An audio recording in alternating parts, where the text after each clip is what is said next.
नमस्कार बंधुरा शुभ सकाल सौम्या ब्लग चैनले तुम्हारे सबाइके अनेक अनेक वेलकाम। तो आज के तो महालया, तो सबाइके महालयार अनेक अनेक शुभेच्छा अभिनंदन भालोबासा। तो सकाल बेला देखছি ওয়েদারটা খুব সুন্দর, রাত্রেবেলা এত গরম ছিল। তো সকাল থেকে মানে ভোরের দিক থেকে একটু গুরুম গুরুম করছে আকাশটা, একটু ঝিরিঝিরি বৃষ্টি হয়েছে। তো ওয়েদারটা খুব সুন্দর, ঠান্ডা ঠান্ডা।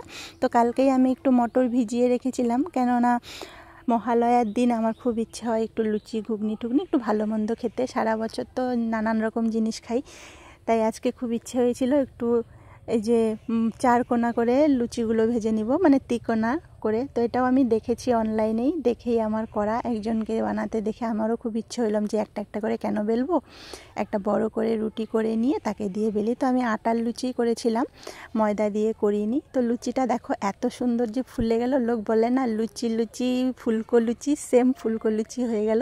কিন্তু খাওয়ার সময় লুচিটা একদম মানে বসে গেছিলো, কেন ভেজে নিয়ে তারপরে গিয়ে খেয়েছি আর থালাটাও সাজিয়েছি। তো লুচি আর ঘুগনি ছিল, আর মিষ্টিতে কিছু করতে পারিনি, কেন মিষ্টিটা আমাদেরও পছন্দও করে না। আর আমিও এখন খুব মানে মিষ্টি খাওয়ার, তেলের জিনিস খাওয়াটা খুব কমিয়ে দিয়েছি, যার জন্য আমি খাওয়ার ভিডিওটাও এখন খুব কম করছি, মাঝে মধ্যে করি।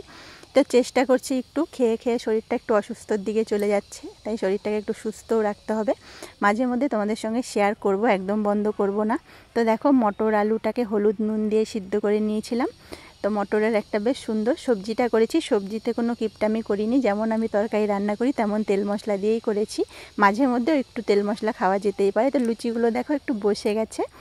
আর এই তো ঘুগনি করে নিয়েছি, একদম গরম গরম সাজাচ্ছি। বড়মশাইকে বলছি উঠে পড়ো তাড়াতাড়ি। তো ঘুগনির গন্ধেই মনে হয় উঠে পড়লাম, যে আমার ভিডিওটা আগে করে দাও তারপরে খাবে। তো দেখো গরম গরম লুচি, আর এই লুচি আর ঘুগনির সঙ্গে এই স্যালাডটা খেতে কিন্তু খুব সুন্দর লাগে। সাথে একটা কাঁচা লঙ্কা নিয়েছিলাম, আর বড়মশাই নিয়ে এসেছিল আচার। তো আচারটা খেতে এতই ভালো লাগে, তো সব কিছুর সঙ্গেই খাচ্ছি সব।